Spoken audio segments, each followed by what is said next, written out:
আসসালামু আলাইকুম এভরিওয়ান, কেমন আছেন সবাই? আশা করছি আল্লাহর অশেষ রহমতে সবাই ভালো আছেন। আলহামদুলিল্লাহ, আপনাদের দোয়ায় আল্লাহর অশেষ রহমতে আমরাও ভালো আছি। তো এখন বাজে প্রায় 12টা বেজে গেছে। রান্না করতে আসছি, রান্নাঘরে এখন আমি আছি। ময়না আমাকে হেল্প করছে।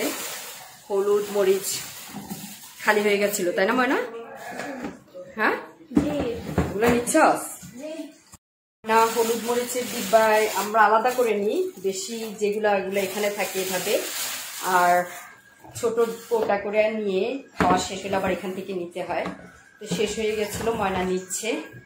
আর আমি আজকে কি কি রান্না করব, সেটা কি কি না আজকে আমি স্পেশালি আপনাদের সাথে একটা রেসিপি শেয়ার করব, যেটা আসলে এখন অনেক বছর বলতে গেলে খাওয়া হয় না।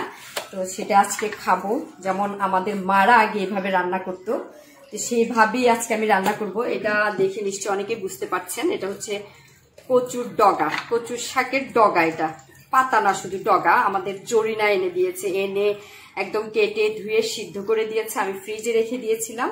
আর আজকে এটা আমি কিভাবে, আমি এটা এক ধরনের মগজের মতো করে ভাজি করি, সেটা খেতেও আমার ছেলে মেয়ে খুব পছন্দ করে। আর আজকে আমি রান্না করব আরেক ধরনের, একদম আমার মায়ের হাতের রান্না, আমার মা যেভাবে রান্না করতো সেভাবে আজকে রান্না করবো। আমি এখানে দু ধরনের ডাল না, এটা হচ্ছে ডাল, ছোলার ডাল, আর এটা হচ্ছে শিমের বিচি। আমি এখন একদম আস্ত শিমের বিচি ছিল, আমি ভেজে এরকম করে নিয়েছি। আর এখানে নিয়েছি আমি চিংড়ির শুটকি, আর হচ্ছে ফ্যাসা শুটকি না, এটাকে আমি হালকা সিদ্ধ করে নিয়েছি। আর এখানে আছে চিংড়ি মাছের মাথা, আমি চিংড়ি মাছও দিব, মাথাগুলো আমি এখানে নিয়ে নিয়েছি। তো যেহেতু আমার ছেলে মেয়ে খাবে, কাটা লাগবে, এই জন্য আমি এগুলাকে একটু সিদ্ধ করে পানিটাও রেখে দিয়েছি, পানিটাও আমি ইউজ করব। আর শুটকিটাকে আমি একটু ব্ল্যান্ড করে নেব, তাহলে খাওয়ার সময় আর কাটা লাগবে না। তো ময়না এখন যা ব্ল্যান্ড করে দে আমাকে, তারপরে প্রসেসটা আমি দেখাচ্ছি। তো আমি রান্নাটা প্রেসার কুকারে বসাচ্ছি, যেহেতু এখানে শিমের বিচি, তারপর ছোলার ডাল আছে, এগুলো সিদ্ধ হতে অনেক টাইম লাগবে। তো আমাদের হাতে তো আসলে এত টাইম নেই, এই জন্য আমি প্রেসার কুকারে দিয়ে দিলাম। দিয়ে দিচ্ছি রসুন, থেতলানো রসুন, বেশ খানিকটাই দিতে হবে। তারপর দিচ্ছি পেঁয়াজ, তারপর সেই চিংড়ি মাছ, এরপর দিয়ে দিচ্ছি এই যে চিংড়ি শুটকিটা আমি সিদ্ধ করছি, শুটকিটার পানিগুলোও আমি দিয়ে দিব। শুটকিটা আমি আগে ভালো করে ধুয়ে তারপর সিদ্ধ করে নিয়েছি, সিদ্ধ করে কাটা যেন না থাকে এই জন্য এরকম ব্লেন্ডার করে নিয়েছি। আর পানিটা এখানে দিয়ে দিয়েছি, এখন এটাও দিয়ে দিব। এরপর এখানে আমার আরো পানি লাগবে, আমি দিচ্ছি। এখন আমি দিয়ে দিব হলুদ গুঁড়াটা খুব একটা দেওয়ার দরকার নেই, কারণ সবুজ এমনি তো সবুজ থাকবে না, যেহেতু এখানে অনেক কিছু ইউজ করা হচ্ছে। আর মরিচটা একটু বেশি দিব। দিয়ে দিচ্ছি লবণ পরিমাণ মতো, আর দিয়ে দিব হালকা মশলার গুঁড়া, এখানে জিরা ধনিয়া একসাথে দিয়ে দিচ্ছি পরিমাণ মতো পানি। আর আমি এখানে দিয়ে দিব যে আসলে কচু শাকে যে আয়রন আছে এটার প্রমাণ, একদম পানির কালারটা দেখেন, প্রচুর আয়রন। আমি এটাও দিয়ে দিব, বরফ হয়ে আছে, নিশ্চয়ই গলে যাবে। পরিমাণ মতো পানিও দিয়ে দিয়েছি, এখন আমি ব্যাস উঠাই দিব। এর পরেরটা আবার দেখাবো আপনাদেরকে। কচু শাক এই যে রাইস কুকারে দেওয়ার পরে ঠিক এরকম হয়েছে। এখন এটাকে আমি বাগার দিয়ে নিব। কত ইয়ামি, ফ্লেভারটা যে কি সুন্দর। তেল দিয়ে দিচ্ছি, তারপর আমি দিয়ে দিচ্ছি আবার সেই থেতলানো রসুন, তারপর দিয়ে দিব পেঁয়াজ, এরপর কাঁচামরিচ, শুকনো মরিচ দিয়ে ভালোভাবে লাল লাল করে এগুলো ভেজে কচু শাকগুলো ঢেলে দিব। পেঁয়াজ রসুন সবকিছু একদম লাল লাল হয়ে গেছে, এখন আমি এখানেই দিয়ে দিব এই কচু শাকটা।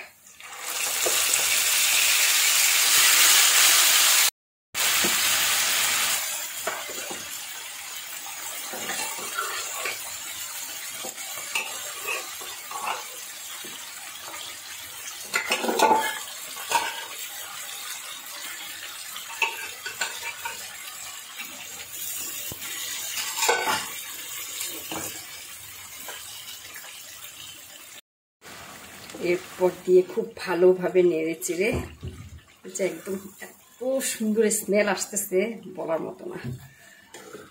হয়ে গেছে আমার। এখন আমি দিয়ে দিব ধনেপাতা। একদম সুন্দরভাবে হয়ে গেছে, গলে গেছে, আপনারা দেখতেই পাচ্ছেন।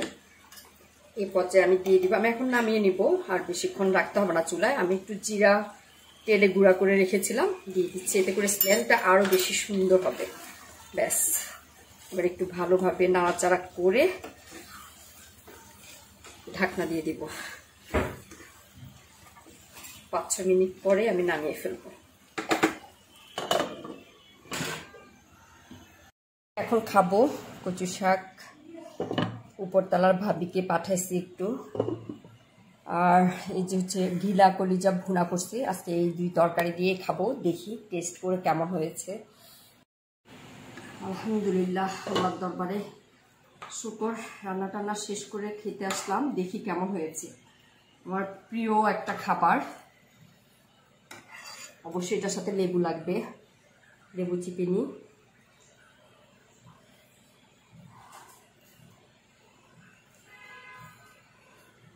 বিসমিল্লাহ।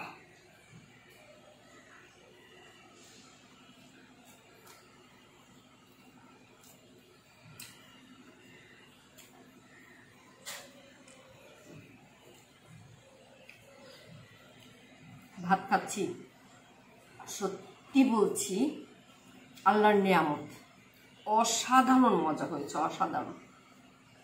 রেসিপিটা তো আমি আপনাদের সাথে শেয়ার করেছি, কিভাবে রান্না করেছি। আমি রিকোয়েস্ট করব, প্লিজ একবার এভাবে রান্না করে খেয়ে দেখবেন এটার মজাটা কি। আমি ভাষায় প্রকাশ করতে পারবো না, তো আমি পুরাটা খেয়ে নিই। অবশ্যই আমার রেসিপিটা ফলো করবেন। আমার ভিডিও যদি ভালো লাগে অবশ্যই লাইক, কমেন্ট, শেয়ার করে দিবেন। এটা সবসময় বলি, আমার চ্যানেলটা সাবস্ক্রাইব করে দিবেন, পাশে থাকা ছোট্ট বেল আইকনটি অন করে দিবেন। এতে করে আমি যখন নতুন ভিডিও ছাড়বো পৌঁছে যাবে আপনাদের কাছে নোটিফিকেশন। তাহলে আজকে এখানে বিদায় নিচ্ছি, সবাই ভালো থাকবেন, আল্লাহ হাফেজ।